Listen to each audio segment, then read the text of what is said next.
right? Those weren't the things, the driving forces that led me to pick up for my first time. That was not the driving force that led me to become a drug addict or an alcoholic.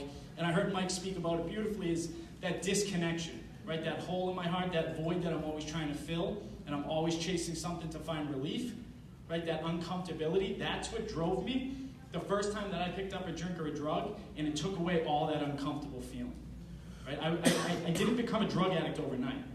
But as a kid growing up and in high school was a good place for me because even though I hated school, it was a place for me to put on a fake smile, fit in with friends easily, be a chameleon and blend in, have the cute girlfriend, have people idolize me. I could idolize the older kids that were doing the wrong thing, right? I always gravitated towards the negative stuff. I never had goals, ambitions. I didn't want to excel in life.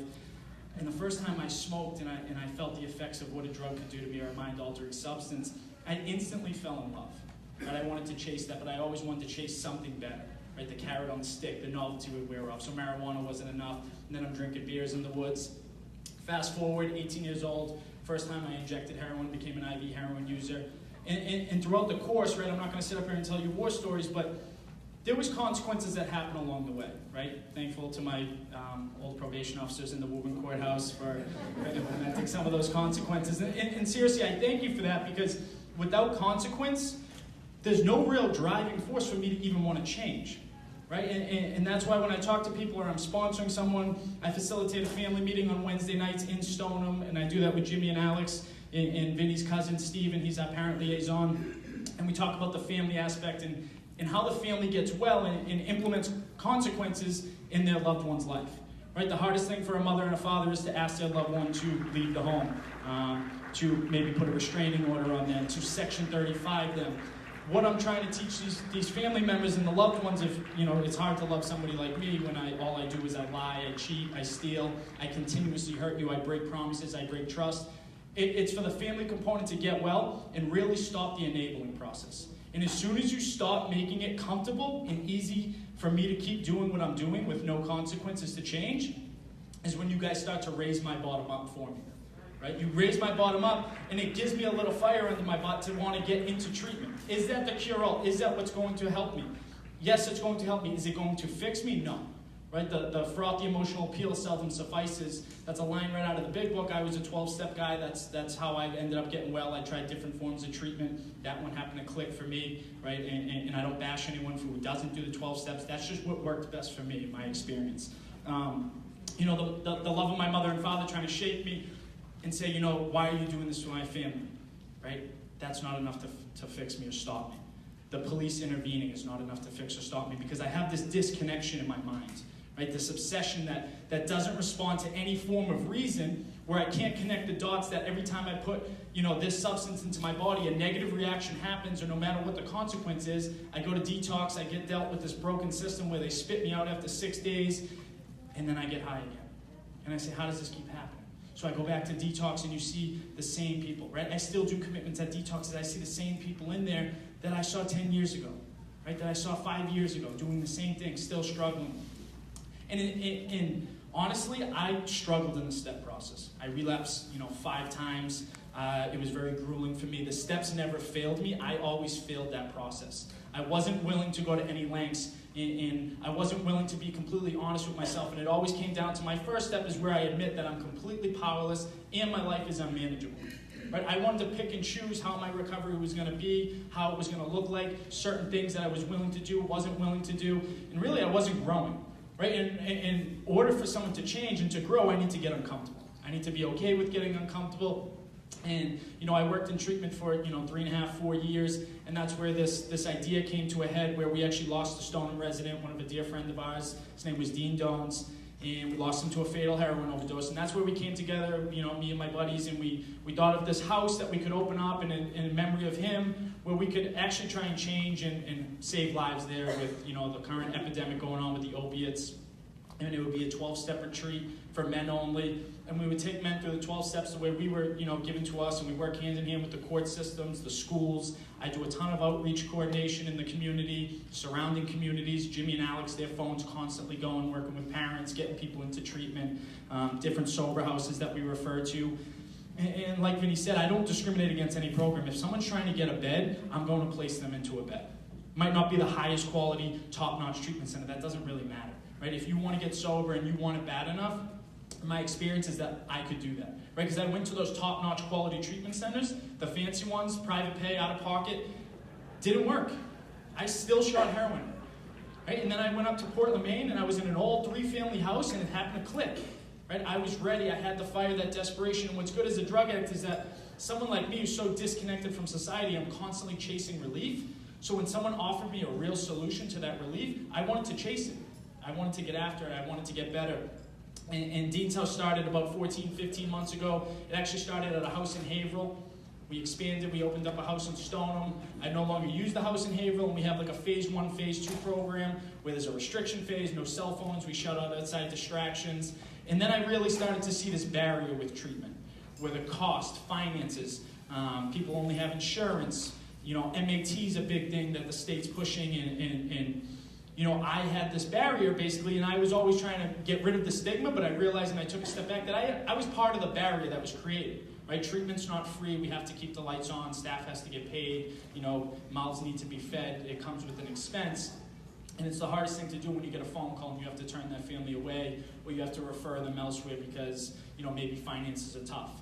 And usually at the end, 12 steps is always the last option, and the family's been exhausted of all finances. So that's where I came together about 6 or 7 months ago to, I partnered up with some pretty smart, intelligent guys that have backgrounds with this field. They're in, recovery themselves he's actually been sober longer than I've been alive. I'm only 25 years old. And, we came together with this thing called Woburn Wellness, where we wanted to create a licensed drug and alcohol day treatment center to add clinical services to, residents at Dean's House and to the surrounding community to get rid of that barrier where, MAT will be accepting all people.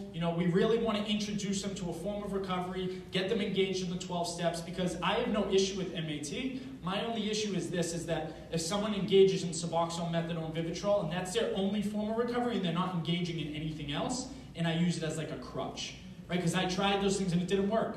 I tried Vivitrol, but if I'm not actively going to meetings, getting a sponsor, building a network, staying engaged with healthy relationships around me, well then Vivitrol can't be my only form of recovery. I need to do that with something else. Whether it's smart recovery, 12 steps, or whatever avenue that person chooses, we're going to meet them where they're at. And again, I'm a 12-step guy. I always encourage the 12 steps. It's what's worked, 4.5 years into this.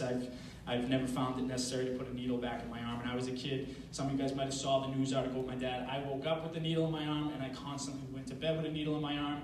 I came from a very nice home. My family gave me everything. I never went without. I became a homeless drug addict. I abused everyone in my family. I manipulated people. I could run with the best of them. But deep down, I was just scared, right? I was afraid of what people thought of me. I was afraid to change. I was afraid to look in the mirror. And not only solving the drink problem, that was just the beginning, right? I had to look at all these behavior, these character defects that I had to work on, the dishonesty aspect of all these things that still arise in my life today. And if I'm not constantly doing self-work, building a relationship with God, and the most important thing is constantly reaching out and trying to carry this message and help people and place them into treatment, then I don't get to keep what I have. Right? This isn't just given to me and I'm well and then I walk off and I don't help any more people. Right? Somebody freely gave this to me, and that's my goal. And basically my calling and my mission in life is I'm engrossed in this. I'm in the trenches every day. I love doing what I do. I'm proud to say I'm a recovered drug addict and alcoholic. It gives me the opportunity to be able to help someone that maybe someone else can't reach. And it gives me that platform to be able to speak on that maybe my mother and father wouldn't be able to help. And then I have their side of it, someone as a parent, because I've never loved someone who has addiction, to look through their lens, and they're able to offer resources, support, just an ear to listen to when another parent calls and says, this is what's going on in my life and in my household, and I just don't know what to do. Right? Addiction's like a tornado, and it just ravages through the household, and it ravages through everyone else who touches them. And it's a scary thing, and these numbers aren't going to change unless we keep doing things like this, getting education, spreading awareness, reducing the stigma, right? This is a huge event. I go to a lot of conferences and a lot of events, throughout the year and throughout the years, and they're never this packed. you get like 5 to 10, maybe 20 people. You know, we do awareness events with resource tables and really nobody shows up. The HEAT Conference is known for putting on this event, and it's great to see all these different treatment providers, different people that aren't even in this field coming out here to get educated, you know, extend their network, extend their phone book. So we all know someone who struggles with addiction. If you guys be able to reach out and maybe, you know, save that person's life, that's what happened to me. You know, I'm very grateful for it. I'm grateful to have this opportunity to get up here and speak to you guys. And before I leave, I know you guys have been sitting here all day, you know, myself included, and it's Friday, we get a short day, we get to enjoy the weekend. You know, some of the things that I've just been blessed with in my life is being able to be present with my family, being able to be present with my girlfriend, my brother, to show up in life. I've enjoyed things in life. I go on vacation. You know, I don't wake up sick anymore. I don't wake up restless, irritable, discontent. I can actually look at life in the eye no matter what it throws at me. That doesn't mean I don't get stressed, but I have the tools to deal with those things where picking up a drink or picking up a drug never sounds like a good idea in my head anymore, right? I've been restored to sanity, and I'm a kid who was a lunatic out there, right? I would hurt anyone to get my next fix. And to be up here, I never could have imagined being on a platform, being able to speak to a HEAT conference, you know, with 4.5 years clean, owning a sober home, about to open up a treatment center. So that's a tremendous accomplishment from everyone, right? I had a lot of help along the way. I didn't make any of this up. Nothing I say is original, right? Someone came up with it before, and I just kind of put my own twist to it, something that worked for me or originated with me. You know, I heard Mike say a lot of things. I can relate to him, you know, and that gives me a beautiful opportunity to come up here and speak to you guys. So I want to thank you guys for having me. If you guys have any questions, you know, I really encourage you guys to go out there, check out the different resource tables. Like I said, Plymouth House, Michael's House, Rockland Recovery, Brook Retreat. These are some really good houses that I send people to. I would send my loved one to. I would go through if I was to, you know, ever pick up again, because I know it works. I see the results every day, right? Leahy, I used to go to all the time. They provide very good treatment. There's tons of them out there. You just need to go out there, network, find the information. It's on hand. We are out there, so please come by. Stop by the Woburn Wellness table if you have any questions, get information. And Vince, I want to thank you for having me again. Thank you.